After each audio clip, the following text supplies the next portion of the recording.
Welcome to the Genius Factory. Enjoy the video. In this video, I will explain how to make kombucha starter. First, understand that a good starter is crucial for successful fermentation.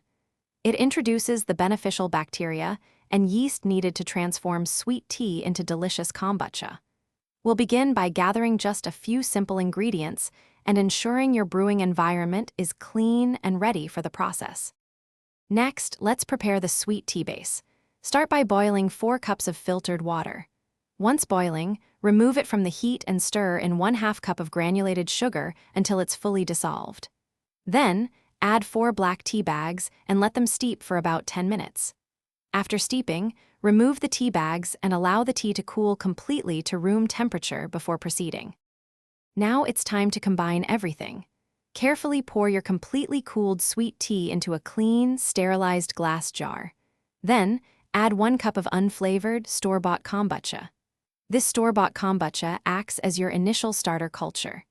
Cover the jar's opening with a breathable cloth, like a coffee filter or cheesecloth, and secure it tightly with a rubber band to keep out contaminants.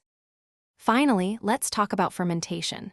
Place your covered jar in a warm, dark spot, ideally between 75 and 80 degrees Fahrenheit. Let it ferment undisturbed for 7 to 14 days.